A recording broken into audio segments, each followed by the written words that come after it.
Good morning students. Today we will continue our lesson number 3, Indian Constitution. Okay? Today we will continue our lesson number 3, Indian Constitution. What we have learned till now, Indian Constitution में हमने क्या पढ़ा था अभी तक? हमने पढ़ा था कि इंडियन कॉन्स्टिट्यूशन जो है उसको कितना टाइम लगा बनने के लिए, क्या क्या कॉन्स्टिट्यूशन असेंबली फॉर्म हुई थी, कॉन्स्टिट्यूशन असेंबली कौन से दिन साइन हुई थी, स्टार्ट वर्क फर्स्ट डे कौन सा था, तो 9 दिसंबर के दिन फर्स्ट डे स्टार्ट वर्किंग हुआ था, कॉन्स्टिट्यूशन असेंबली फॉर्म हुई थी। उसके अंदर कौन से जो है मेन प्रोमिनेंट लीडर्स थे वो इंक्लूडेड थे, उनके सबके नाम हमने देखे थे। और उसके अलावा हमने क्या देखा था, तो उसके अलावा जो थे और दूसरी कम्युनिटीज थे। फ्रैंक एंथनी जो था वो उसने एंग्लो इंडियन कम्युनिटी को रिप्रेजेंट किया, पारसी कम्युनिटी को रिप्रेजेंट HP मोदी ने किया। हमने वो सब देखा था, है ना, लास्ट लेक्चर में। उसके लास्ट लेक्चर में उसको और अच्छे से डिटेल में पढ़ा था अभी। और उसके अलावा हमने देखा था वहाँ पे फीमेल मेंबर्स भी थी, सरोजनी नायडू एंड विजयालक्ष्मी पंडित, है ना। और डॉक्टर राजेंद्र प्रसाद थे, उनको इलेक्ट किया गया था as a member of constitution assembly. Constitution assembly का उनको मेंबर बनाया गया था। और उसके अलावा वहाँ पे सब कम्युनिटीज भी थी, है ना। सब कम्युनिटीज क्या काम करती थी, तो सब कम्युनिटीज का काम था to take care of various aspects, जो दूसरे एस्पेक्ट वेरियस एस्पेक्ट्स है उन सबका वो ध्यान रखे, इसलिए थी, ठीक है। और हमने क्या पढ़ा था, तो वहाँ पे ड्राफ्टिंग कमेटी फॉर्म हुई थी। ड्राफ्टिंग कमेटी के हेड कौन थे, तो डॉक्टर भीमराव अंबेडकर। डॉक्टर भीमराव अंबेडकर जो है वो ड्राफ्टिंग कमेटी के हेड थे, हमने वो देखा था। और हमने क्या देखा था, टोटल वहाँ पे 166 मीटिंग्स हुई थी, टोटल 166 मीटिंग्स हुई थी। और उसके बाद 2 ईयर 11 मंथ 18 डेज जो है उनको लगा था पूरा कॉन्स्टिट्यूशन को फ्रेम करने के लिए, लिखने के लिए। और जो है उनको इतना टाइम लगा। और कौन से दिन पूरे कम्युनिटी ने साइन किया था, community past on which date the constitution was passed by community, ऐसा क्वेश्चन पूछेंगे तो आपको आना चाहिए उसमें 26 नवंबर 1949। 26 नवंबर 1949 के दिन जो है कम्युनिटी ने साइन किया था, community pass the constitution on 26 नवंबर 1949। और जो है पूरे एनफोर्स कॉन्स्टिट्यूशन ऑन इंडिया के अंदर कब कॉन्स्टिट्यूशन एनफोर्स हुआ था, तो हमने लास्ट टाइम ये सबसे मेन था कि 26 जनवरी 1950 के दिन जो था एनफोर्स हुआ था हमारा कॉन्स्टिट्यूशन। क्लियर है सबको यहाँ तक? इतना हमने लास्ट लेक्चर तक पढ़ा था, है ना। ये सब कुछ हमने लास्ट लेक्चर में पढ़ा था। और जो है अब हम आज के लेक्चर में और थोड़ा आगे बढ़ेंगे।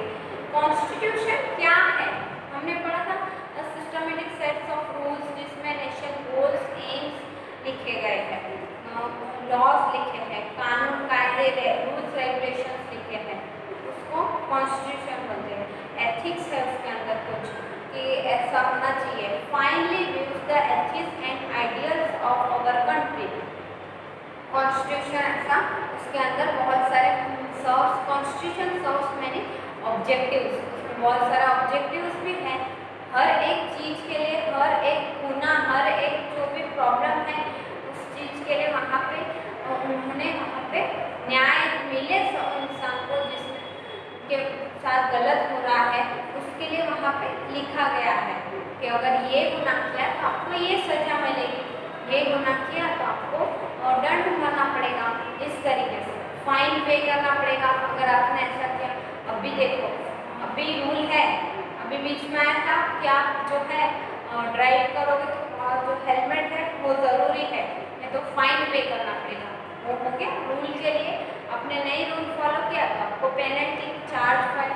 अभी है कोरोना तो मास्क नहीं पहनो तो भी आपको फाइन पे करना। वैसे जो है हर एक गुना जो है अलग अलग, जो भी अगर गुनाह किए तो उसके लिए सजा उसके अंदर लिखी है कॉन्स्टिट्यूशन में।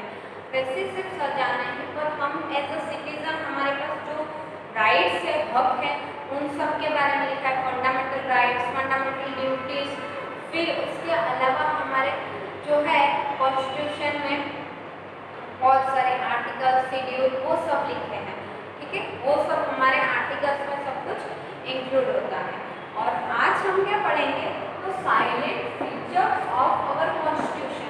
हमारे कॉन्स्टिट्यूशन के कुछ साइलेंट फीचर्स हम पढ़ेंगे। उसमें से पहला जो है वो डेमोक्रेटिक रूल। फर्स्ट जो है वो डेमोक्रेटिक रूल है। डेमोक्रेटिक रूल मतलब क्या होगा उसमें? तो उसने ऐसा बोला कि हमारी कंट्री जो है वो क्या है, हमारी कंट्री जो है वो क्या है, इंडिया जो है, India has adopted democratic system, है ना। डेमोक्रेटिक सिस्टम हमारे गवर्नमेंट में एडॉप्ट हुआ है। डेमोक्रेसी में क्या होता है, तो इनडायरेक्टली जो है सिटीजन को कोई प्रॉब्लम ना हो उसके अच्छे के लिए सब कुछ उसमें होता है। और उसमें डेमोक्रेसी में क्या होता है, तो इलेक्शन मतलब क्या कि कोई भी एक जन है इलेक्शन में खड़ा होगा, सब लोग मिलके, वैसे बहुत सारे लोग खड़े होंगे, जैसे एग्जांपल है चार लोग इलेक्शन में खड़े हैं यहाँ पे, तो इसमें से जो है सब लोग मिलके वोट करेंगे और जो उनको जो बेटर लगे, तो सेकेंड वाला अगर बेटर लगे तो सबसे ज़्यादा वोट सेकेंड को मिले हैं तो वो जो है इलेक्शन जीत गया। तो इलेक्शन होते हैं, डेमोक्रेटिक रूल के अंदर इलेक्शन होते हैं और हर एक सिटीजन जो भी 18 एज के ऊपर है उसको हक है वोट करने का। इलेक्शन के अंदर every citizen has right to vote who is above age 18, ठीक है। और इलेक्शन में जो फिर जीतता है जो सिटीजन, जो हम इलेक्शन के अंदर खड़े होने के बाद जो जिसको सबसे ज़्यादा मेजॉरिटी वोट्स मिलते हैं वो जीतता है इलेक्शन को, तो फिर वो क्या है 5 इयर्स के लिए रूल करता है। ही रूल्स फॉर 5 इयर्स, वो 5 साल के लिए रूल करता है। 5 साल फिर वही जो बोलेगा जैसा होगा उसके अकॉर्डिंग ही चलेगा। तो इलेक्शन जो है क्या होता है, तो इलेक्शन के अंदर हम वोट करते हैं। कौन वोट कर सकता है, तो the person who is age above 18 have right to vote. 18 साल से ऊपर जो भी है उसको हक है कि वो वोट कर सके, क्लियर है। और वो जो जीतेगा सिटीजन वो जो है वो 5 साल के लिए रूल करेगा। और कोई भी वोटर जो है, any voter of country can contest an election irrespective, वो इलेक्शन के अंदर वो खड़ा भी रह सकता है और इलेक्शन वोट भी कर सकते हैं, कोई भी सिटीजन। उसमें फिर कोई वहाँ पे डिस्क्रिमिनेशन नहीं होता, कास्ट का, रिलीजन का, क्लास का, जेंडर का, कोई वहाँ पे डिस्क्रिमिनेशन नहीं होता, क्लियर है। और क्या होता है वहाँ पे, तो the elected representative rules for 5 year, 5 साल के लिए जो जीता वो है रूल करेगा। Every citizen enjoys the freedom to follow religion of his और हर चॉइस। हर एक सिटीजन जो है उसको उसके फ्रीडम, उसको जो आज़ादी है, उसको आज़ादी किस चीज़ की मिली है, तो है फ्रीडम टू फॉलो रिलीजन। हर एक सिटीजन को अपना फ्रीडम है कि वो अपना रिलीजन फॉलो कर सके, अपना जो है कास्ट, रिलीजन, चॉइस अपने हिसाब से वो फॉलो करे। जरूरी नहीं है कि गवर्नमेंट बोलेगी कि ये स्टेट के इतने लोगों को सिर्फ हिंदू का ही हिंदुइज्म फॉलो करना है तो हमें हिंदुइज्म ही फॉलो करना पड़ेगा, ये है तो उनको सिर्फ पारसी का ही फॉलो करना है, ऐसा नहीं होता। हर एक सिटीजन है उसको राइट है, can enjoy to follow the religion of his और हर चॉइस, अपना रिलीजन अपने चॉइस के हिसाब से फॉलो कर सकते हैं, क्लियर है। और उसके अलावा क्या होता है, उसके अलावा जो है उसके पास हक है कि उसके स्पीच, एक्सप्रेशन एंड थॉट्स के लिए वो फ्रीडम है, वो खुद सोच सकता है, उसके एक्सप्रेशन, उसका स्वभाव वो अपने हिसाब से वो कर सकता है, उसके थॉट्स जो है विचार उसमें अपने ऊपर डिपेंड है। तो हमको फ्रीडम मिला है एज अ सिटीजन कि ये सब हम अपने हिसाब से फॉलो कर सकते हैं, हमें कोई रूल नहीं कर सकता, हमारे ऊपर कोई नहीं रूल कर सकता, हमें कोई ज़बरदस्ती नहीं कर सकता कि आपको है ना यही रिलीजन फॉलो करना पड़ेगा, कि यही आपको सोचना चाहिए, ये ही सही है, ये दूसरे वो गलत है, वैसा किसी को हक नहीं है। वो हमारे एज अ सिटीजन हमारे पास एक राइट है, फ्रीडम है हमें उस चीज़ का। क्लियर है? और जो है सेकेंड है सेक्युलरिज्म। सेक्युलरिज्म क्या होता है? तो इंडिया जो है इज अ सेक्युलर नेशन। हमें पता है इंडिया जो है वो क्या है? Secular nation. तो India is a secular nation और उसके अंदर क्या होता है?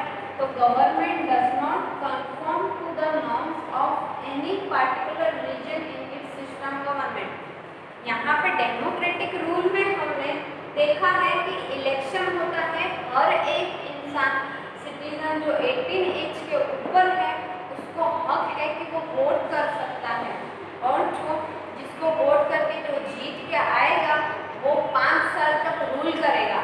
और हर एक सिटीजन है उसको राइट है कि वो वोट करे।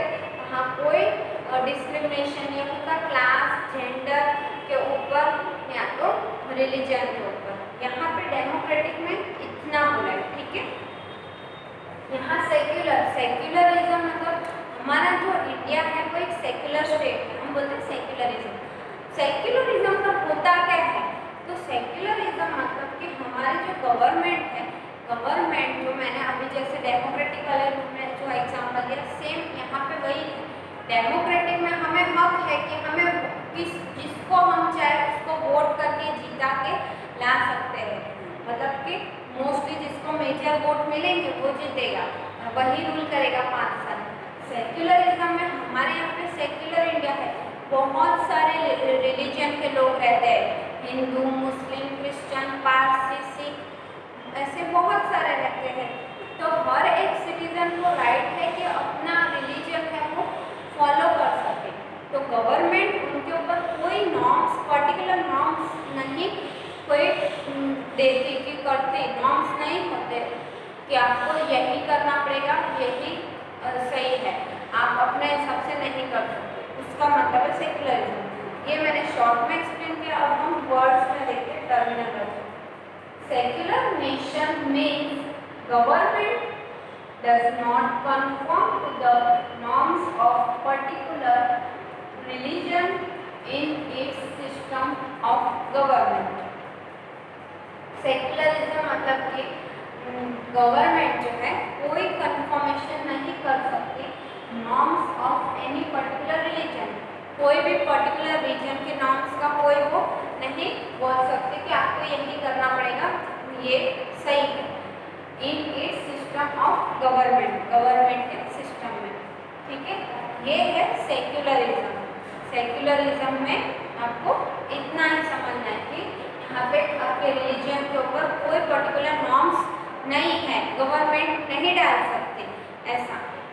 एज अ सिटीजन आपको हक है, फ्रीडम है कि आप जो है अपने रिलीजन को, जो रिलीजन आप मानते हो उसको ही मानो, आपके जो रूल्स एंड रेगुलेशन के अकॉर्डिंग रिलीजन में होता है वो आप करो, ऐसा। क्लियर हो गया सेक्युलरिज्म मतलब क्या? चलो तो अब हम देखेंगे रिपब्लिक। इंडिया जो है वो रिपब्लिक है और इंडिया रिपब्लिक स्टेट है। रिपब्लिक मतलब होता क्या है रिपब्लिक? तो it means a government that obtains power directly और इनडायरेक्टली। उसके अंदर जो गवर्नमेंट है उसको पावर मिलता है। Government that obtains power, power obtain करती है डायरेक्टली या तो इनडायरेक्टली। डायरेक्टली और इनडायरेक्टली कैसे? तो हमारे यहाँ पे लोकसभा एंड राज्यसभा है। लोकसभा जो है उनके जो मेंबर्स होते हैं उसको हम इलेक्ट करके लाते हैं, और राज्यसभा के लोकसभा के पीपल जो है ऐसा होता है। लोकसभा राज्यसभा तो उनके इलेक्शंस जो होते हैं उसमें राज्यसभा के इलेक्शन के अंदर जो खड़े होते हैं उनको हम वोट नहीं करते, हम नहीं वोट कर सकते। हम जो है लोकसभा के अंदर जो लोग होते हैं उनको वोट कर सकते हैं, उनको हम चूज करते हैं। वैसे ही यहाँ पे बोला है पावर्स डायरेक्टली और इनडायरेक्टली। उनको हम पावर देते हैं डायरेक्टली या तो इनडायरेक्टली। हम वोट करके उनको डायरेक्ट जीतते तो नहीं, तो फिर हम जिनको वोट करके जीते हैं वो लोग उनको वोट करते हैं और फिर वो वहाँ पे उस प्लेस पे आते हैं, ठीक है। तो यहाँ पे Republic means government that obtains power directly और इनडायरेक्टली। गवर्नमेंट को पावर मिलता है डायरेक्टली या तो इनडायरेक्टली। और समझ में आया इतना? And adopted a democratic Republic system of government. और कौन सा हमने क्या सिस्टम, कौन सा सिस्टम एडॉप्ट किया है? तो एडॉप्टेड और democratic Republic system, democratic Republic system हमने अपनाया ऑफ गवर्नमेंट का। उसमें क्या होता है? तो power are not limited in hand of few privileged people. और कुछ जो पीपल्स होते हैं उनके सबके पास एक स्पेशल एडवांटेज बोल सकते हैं, स्पेसिफिक पावर्स होते हैं, वो हमारे हाथ में होते हैं कि इतने हक है हमें स्पेशल। अगर कुछ केस हो, कुछ हो तो हम जो है उस पावर का यूज़ कर सकते हैं। एज अ सिटीजन हमारे पास बहुत सारे राइट्स हैं, तो उन राइट्स का हम यूज़ कर सकते हैं, पर नॉट उसको प्रॉपरली यूज़ कर सकते हैं। जैसे बोला हो डिपेंड सिचुएशन क्या है, तो उसके अकॉर्डिंग जो हमें रूल्स एंड रेगुलेशन पावर्स दी उसका हम यूज़ कर सकते हैं। तो एडॉप्टेड हमारी कंट्री ने एडॉप्ट किया है रिपब्लिक सिस्टम एडॉप्ट किया है ऑफ गवर्नमेंट का। और powers are not limited in hands of few privileged people. कुछ प्रिविलेज पीपल हैं उनके हाथ में कुछ पावर से आर नॉट लिमिटेड, उनके लिमिटेड पावर नहीं है, बहुत सारे उनके पास पावर है कि वो ये भी कर सकते हैं, वो भी कर सकते हैं, ये भी कर सकते हैं। उनके पास इतने पावर्स हैं, हक है उनके पास, ऐसा। ठीक है, क्लियर हो गया सबको यहाँ तक? फिर से एक बार हम यहाँ पे देख लेंगे कि डेमोक्रेटिक में क्या आता है, silent features of our country. Democratic rule के अंदर हमारे कंट्री में जो है इलेक्शन सिस्टम है। इलेक्शन सिस्टम में जो है हम वोट कर सकते हैं, और एक सिटीजन जो है वो वोट कर सकता है अगर वो 18 एज या उससे ज़्यादा है। Citizen can vote about age 18। 18 और उससे ज़्यादा एज का इंसान जो है वो वोट कर सकता है, उसको हक है कि वो वोट कर सकता है और चूज कर सकता है उसके लीडर को। उसे लगता है ये लीडर सही है तो उसको वोट करके उसको चूज कर सकते हैं। और जिसको मेजॉरिटी ऑफ मिलेंगे वोट्स वो जीत जाएगा, और वो जीतने के बाद जो है वो 5 इयर्स के लिए रूल करेगा। ठीक है, और जो है हम वोट करते हैं तो वोट करने के टाइम कोई भी इंसान जो है उसमें डिस्क्रिमिनेशन, कास्ट, क्लास, जेंडर, उन सब के ऊपर कोई रिलीजन, उन सब के ऊपर कोई भी रेस्ट्रिक्शन नहीं होता। हर एक इंसान जो है वोट कर सकता है, गरीब है, अमीर है, रिलीजन का है, हिंदू है, मुस्लिम, हर एक इंसान को हक है कि वो वोट कर सकता है। उसमें कोई डिस्क्रिमिनेशन नहीं होता रिलीजन, कास्ट, क्लास और जेंडर के ऊपर से। ठीक है, समझ में आया? वोट कौन कर सकता है? सिटीजन जो है वो 18 साल है उससे ज़्यादा वो वोट कर सकता है। कोई वहाँ पे डिस्क्रिमिनेशन नहीं होता, रिलीजन, कास्ट, क्लास, जेंडर के ऊपर से कोई डिस्क्रिमिनेशन वहाँ नहीं होता। और जो इलेक्टेड रिप्रेजेंटेटिव्स हैं, मतलब जो जीत गया वोट लेके, वो उसको रूलिंग करने का टाइम है 5 साल। ही रूल्स फॉर 5 इयर्स, 5 साल के लिए वो रूल करता है। और जो है every citizen can enjoy their freedom of his और her choice of expression, thoughts and speech. उसको बोलने का आवाज़, अगर कुछ गलत हो रहा है तो उसके खिलाफ वो आवाज़ उठा सकता है। एक्सप्रेशन, कोई कुछ गलत हो रहा है तो उसके खिलाफ वो लड़ सकता है। थॉट्स, उसके सोचने के विचार जो है वो भी उसको हक है कि वो अपने हिसाब से फ्रीडम है, वो सोच सकता है। कोई उसे फोर्सफुली कोई कुछ नहीं बोल सकता। क्लियर है? और जो है यहाँ पे वोटिंग बूथ और पोलिंग बूथ होते हैं, वहाँ पे जाके हम वोट करते हैं। जब इलेक्शन होता है तो हमारे घर पे पहले तो वो आती है चिट्ठी, और जिस दिन हो उस दिन हमें बता देते हैं यहाँ पे, और उसमें लिखा होता है नेम। वहाँ पे वोटिंग बूथ या तो पोलिंग बूथ बनाए होते हैं, वहाँ पे एक मशीन होती है अभी के टाइम, जिसको हम ईवीएम मशीन बोलते हैं।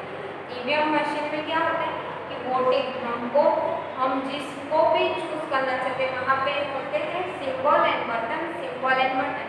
जिसको चूज करना चाहते हैं हम उसके सिंबल से आप उस बटन को प्रेस करो, तो वहाँ पे आपका सिंबल जो है वो उस पार्टी को वोट आपका चला गया, और सिंबल जो है आपको सामने दिखाई देगा।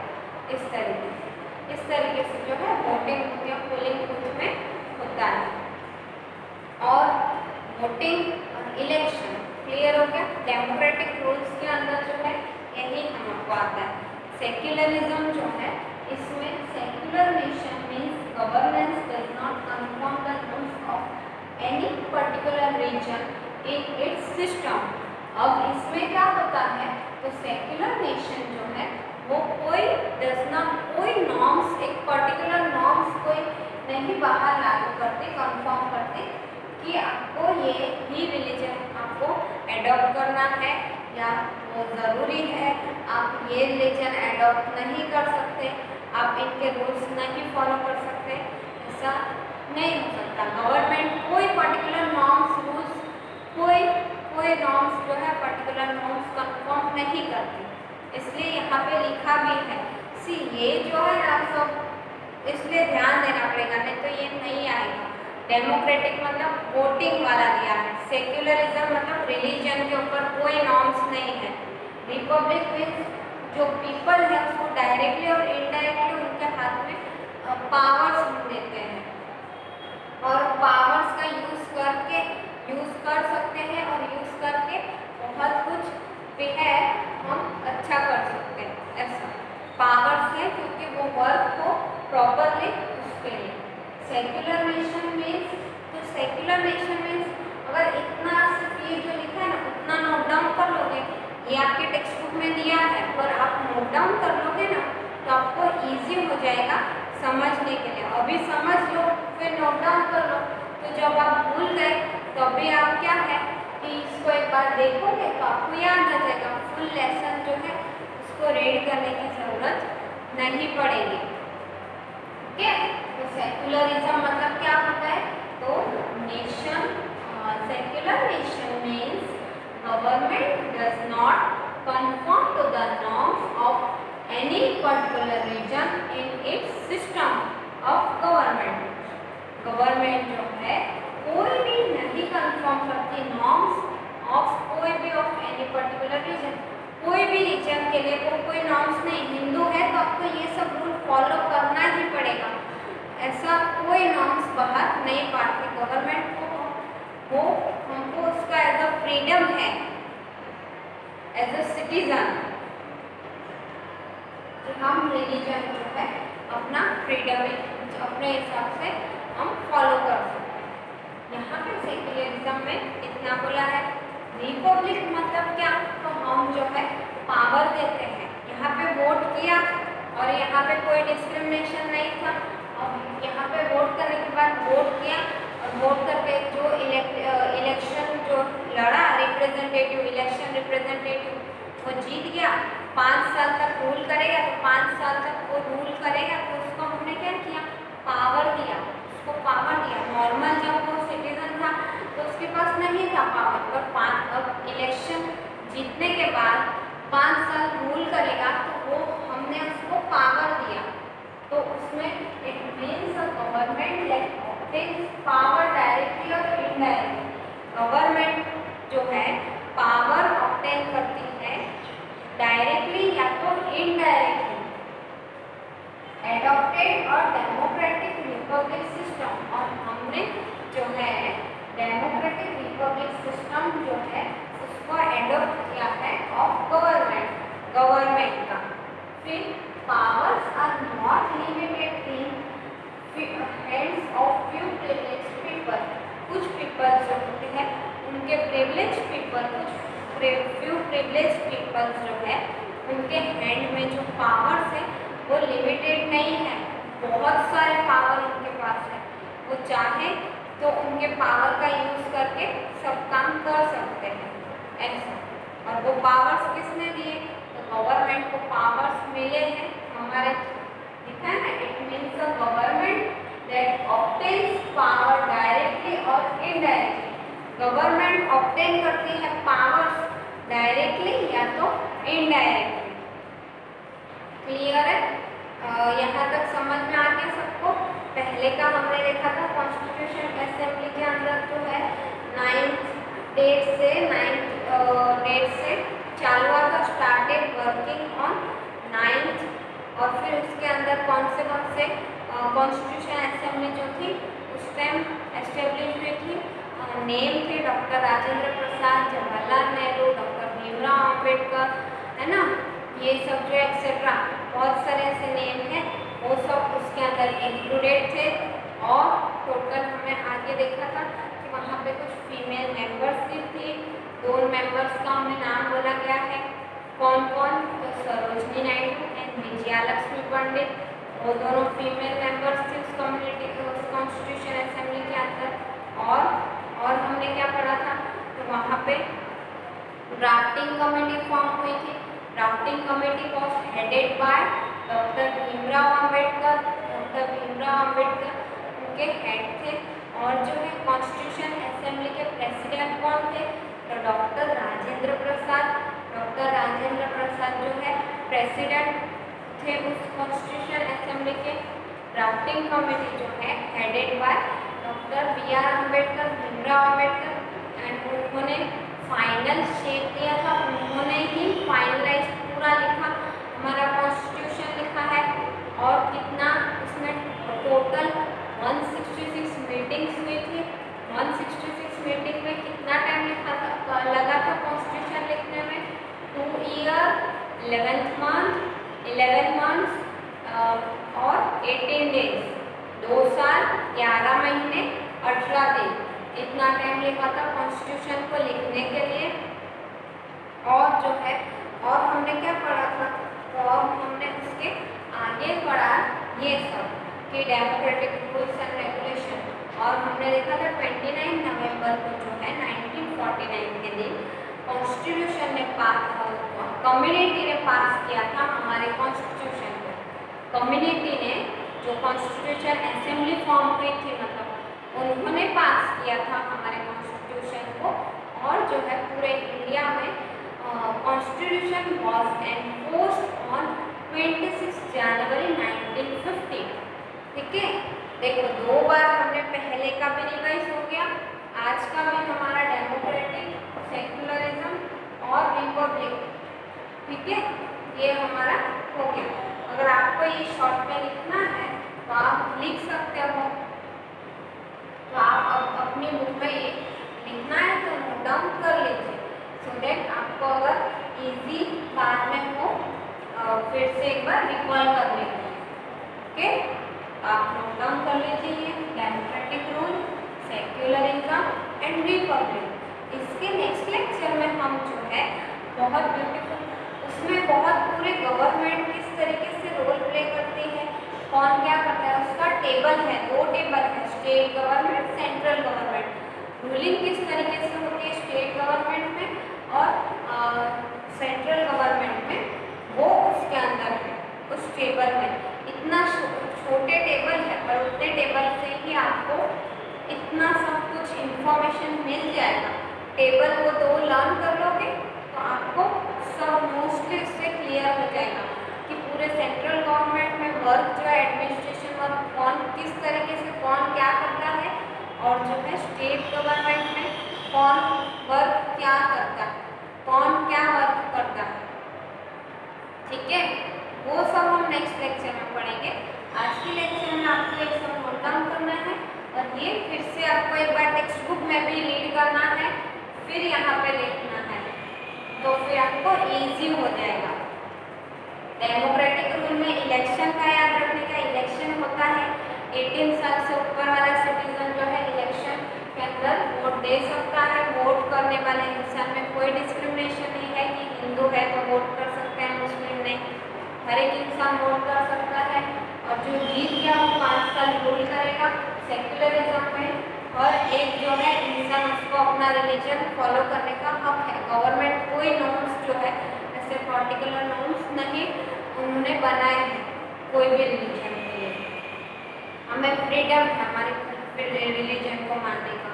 रिपब्लिक है उसके अंदर गवर्नमेंट जो है उसको हम डायरेक्टली और इनडायरेक्ट पावर्स देते हैं और वो पावर्स फिर वो लोग जो है उसके अंदर यूज़ करके पूरा एडमिनिस्ट्रेशन वर्क करते हैं। ठीक है, क्लियर हो गया इतना। अब हम आगे का जो है नेक्स्ट लेक्चर में पढ़ेंगे।